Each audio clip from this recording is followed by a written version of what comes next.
partner relates with your product. So yes, product development is great, marketing is great, but for me in this case, prioritizing understanding the partner needs. I'm calling the partner your customer this time because that's the person you're selling to. So prioritizing that partnership need or that experience is one of the major things you should be donating or pushing your resources towards. Because if you create a wonderful product, spend so much money on product development, then you start marketing, then you speak to a partner, and then you're almost forcing down a product that is not exactly what the partner needs down their throat. And there's a lot of money spent, frustration for your partnership and sales leads. But if you spend more time with the partner to understand what are their pain points, what are they trying to achieve, how does this product fit into their current processes, or how does it improve their current processes? So if you spend more time with customer experience, the customer understanding, you would have a more successful engagement. You have more impact in the partnership if it's exactly what I need. So example, I need a black dress for this program, and you then just supply me a black dress that is in size 10 or a size below what I wear. That would be not exactly the right fit. And you wouldn't really be solving my problem. So I would say that resources that you have should be deployed towards the customer engagement process or the customer experience process. It would help you sell faster if you're solving an actual, like the exact need. It's almost, I could go on and on. But that's fine, because like I said, I know that you joined halfway, but some of the questions that I had asked earlier, mostly the question that I had asked the audiences, I want to throw it to you. What would you say is the biggest partner that you have gotten so far? You can drop names if you want. The biggest partnership that you have ever worked on. What would you say it is? So there are various partnerships, and I think that Alera and I have promised that we're going to be discussing partnership for events soon, because December is coming. Are you sure we won't need therapy before that session? Because I don't think people know the type of, number one, work that goes into event partnerships, the type of stress that goes into event partnership, the type of planning, the type of time. Bro, like your entire being is going to be exhausted no matter how professional you are. And it's because you're working with a lot of people, you're working with a lot of resources, and you have to be able to manage self-awareness, self-introspecting, manage your temper, because I've worked with a lot of people that have flipped, a lot of people working on their own events, and they're like, they don't even know what to do anymore because their nerves have been racked with different things. So please just tell me, can you just name like maybe one or two business partners that you've actually done amazing stuff with? Very early on in our business, we're just less than 3 months into operation for my company Messenger, and we were able to close out a partnership with Jumia Food at the time within 90 days of being in operation. And that was such a big deal for us because we were a relatively unknown delivery brand. This was about 2018. But what I would say is that we went on to be 3PL partners for Jumia Food for 6 years till they finally sunlighted or sunset the products. So that was a big deal. That was one of our biggest partnerships that we closed, and it's very relevant because it was one of the first companies that gave us a chance. So I would say that was a big deal. We went on to serve the customer for 6 years. So if I even want to calculate the lifetime value of that partnership, it runs in the millions and the millions, So that was a very game-changing partnership for us. I cannot even put figures behind it right now, but it gave a lot in terms of money. It gave a lot in terms of brand equity. We could always mention that this is our partner for bragging rights, and that was very powerful. So if you're fulfilling for at the peak of their operations, then who can you not serve? So that was one of, I would say, the biggest partnerships that we've closed. Okay, that's interesting. For me, let me see. because I represent a lot of brands, so it's a bit. I'm trying to think of which one now. Like, would I talk about? Which one am I going to pick now? Okay, so I'll pick Premier Business Network. Earlier Okay. in the year, Premier Business Network partnered with Zoho Corporations as its authorized reseller. So for anybody who wants to, move from Microsoft or G Suite, because the economy is not smiling, you need to spend your dollars in a very good way. So for people that want to migrate to Zoho's services, Premier Business Network helps with that. And I remember when myself and my team were working on that, it was an exciting project for us because, first of all, Zoho is an amazing technological product that has helped a lot of founders, helped a lot of startups, helped a lot of entrepreneurs. Mostly, like I said, you're starting, you don't have the money to do it right now, but you need to spend that money little by little.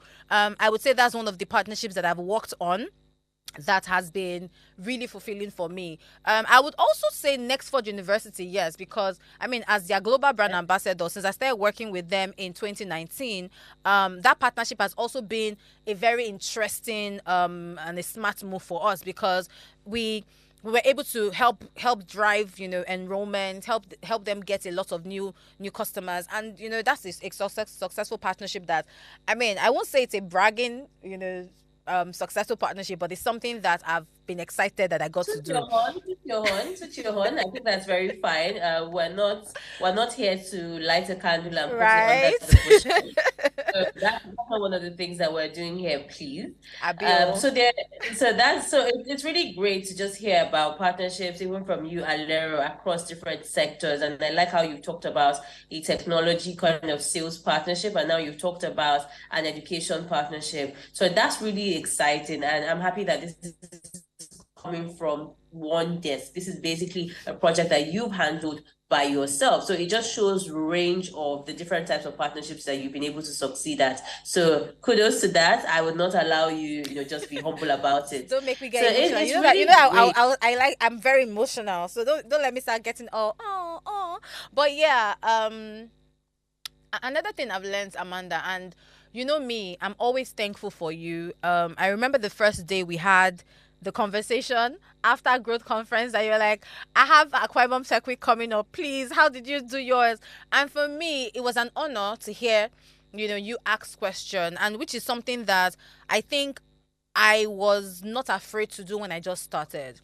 When I was moving into partnerships, I didn't know anything about it. Like I said, I started in the customer experience field. When I was working at Sterling Bank, in fact, I always loved talking about Sterling Bank because it's one of the greatest places to work. I'm sorry. I've left Sterling Bank for more than three years now, and I still talk about it because that was where I started my foundation in partnership. I worked with somebody who allowed me to do it. Like, oh, you want to do this? Yes, do it. And since I started, I now started appreciating the work brands actually do. You may look at the brand outside, you see billboards, you see ads, you see a product, like physical products, you see a product, and you don't know the different elements that had to happen in order for this to come out. Like, we have different people. We have the people that will mold the cup. We have the people that will design the cup. We have the people that would sell the cup to you, whether you want to buy it or not. And for me, being able to be in that process, I appreciated everybody's work. And that's one of the reasons why I said, you know what, when we talked about doing this show, I was like, yeah, that's an amazing thing to do because I want to learn. I do not want to be afraid to ask questions because I think that's another thing that happens when you're just starting a new career or when you're not so sure about what you need to do. You need to ask questions and say, I don't know.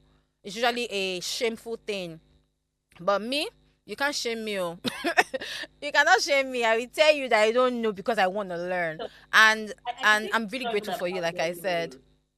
Go on, please. I don't think it's about not knowing. So you've done certain things in a different capacity for a while, Yeah. and you've seen someone who has done something in some regard that you admire. So another thing is being able to leave ego aside to just ask the questions that you need. So I might have done different things in a business perspective, and I've seen that, okay, this person has worked on partnerships in terms of creating successful events, and I want to reach out to the person to say, oh, hey, how were you able to achieve success in this? It doesn't take away from my expertise or my experience, but just being able to hear from another person will give you a totally different insight on how to manage even a partnership across even a different sector with a new role. So what I would say that is very important from the conversation that Alera and I are having right now is that even at the top of your game, it's okay to still ask someone for their experience and for their opinions or insights on how to do something even better.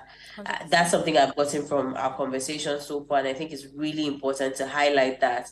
Yeah, you shouldn't be an island by yourself if you're trying to do anything, especially in our Nigerian context. Yeah, you shouldn't actually.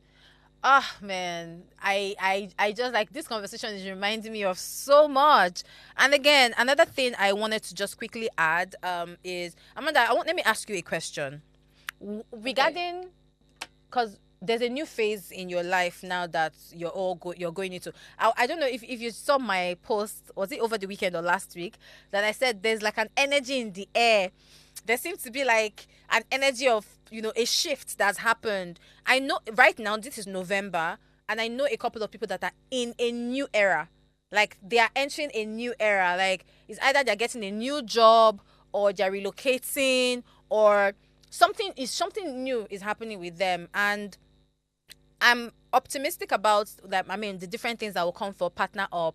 I'm also optimistic about the different things that will come from you, and also from myself. But another thing I wanted to highlight is I want people to understand the journey, the ups, the down, the when you be in the middle, when you be hovering and you're not sure, the longing and the need for wanting the next step, wanting more. So I want to ask you, Amanda, when it comes to partnerships, when it comes to business partnerships, what is the partnership that you feel like is going to be the what's the word I'm going to use, like that you're optimistic about?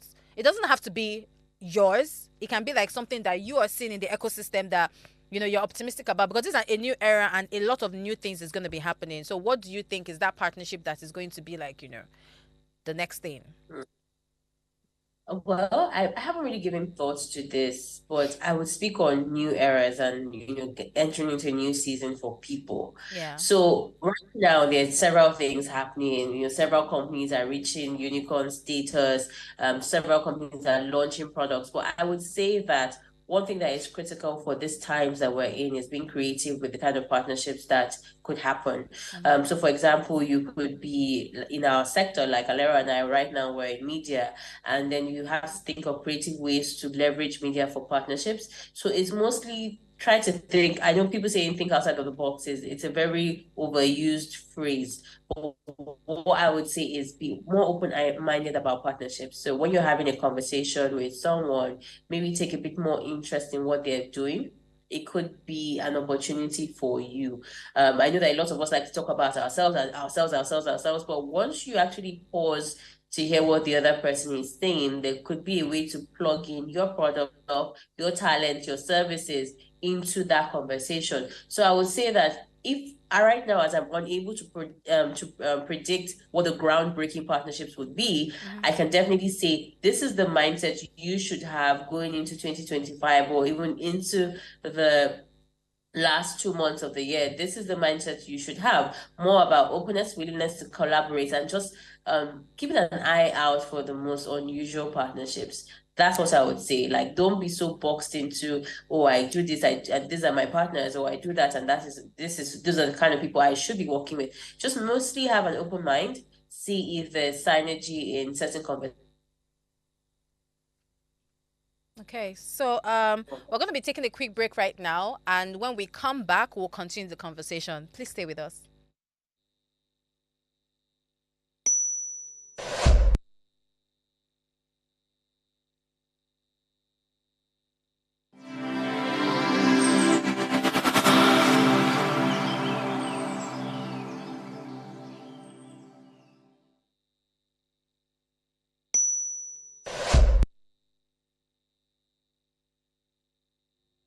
Welcome back, and thank you for sticking with us on Partner Up. It's been an awesome conversation with my sweet, sweet, darling Amanda. See, you people should know that I'm in love with Amanda. You people should just know that one right now. My darling boo. Thank you so much for taking out the time to join us today.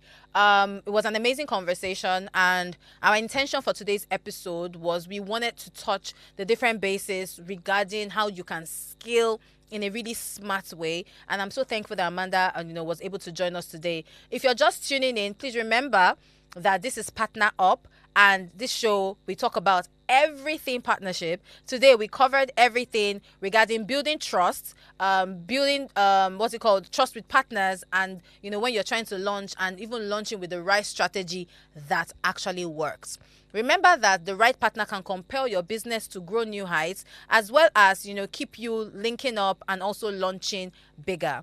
Amanda, what do you have to say about this now? Tell me. While we're rounding up. Well, you need partners. You need the right partners, and I just want you to treat your partners better. Listen to them a bit more. Yeah. You shouldn't just disregard any conversation very early on. You never know. You Yeah. never know. So Never yes, know. like Alema said, there's something in the air. Still approach life with optimism and excitement, and you never know But actually. Amanda, sure you know that even me, I've been you see this optimism, right? Sometimes you may not remember. You may not remember to be optimistic. A few weeks ago, I was on the way show and I had a shitty day. And I remember, I was telling me that, I love the fact, and that is why it's good to have the right set of people around you. I just told me that, Lero, don't worry, the thing that is wrong with you, very soon it will pass. And then now I'm in a new era, and now I'm looking back and I'm like, where did the optimism go? Why wasn't I not seeing the light at the end of the tunnel? So I understand how that could feel sometimes. And yes, like Amanda said, you have to be very optimistic, and you also have to learn that there's always time for everything, like there's time and season. So we're going to be going soon, but I just want Amanda to quickly just give us a summary of, or give us a little wisdom before we go. I think we've been dropping wisdom nuggets since. I would just say that in speaking about optimism and excitement, is what are the options? You wouldn't be able to if you continue being sad. Like it's not going to change anything. What I've continued saying for the last couple of weeks is that if all your prayers are answered today, tomorrow you have new prayer points. True. So basically, just enjoy the process, understand that everything is in seasons, and just keep going. Life is really about the journey. There's no finish line, there's no destination. So we're all here for limited time and we have to make it work. Yeah, and I can't. One of my friends would say they need a catch late comma. The way some people will be rushing, you're trying to hit the but there's time for everything. Pace yourself. It might not be easy because yes, we want to achieve so much, but yeah. Before we go, make sure you subscribe to our YouTube channel at Official Upgrade TV. Also follow us on Instagram at PartnerUp_AB World for the latest updates on everything partnership. Share with your friends and family, and make sure you share your insights. Until we see you again, stay with us and remember to watch Partner Up next week. Mwah. Bye.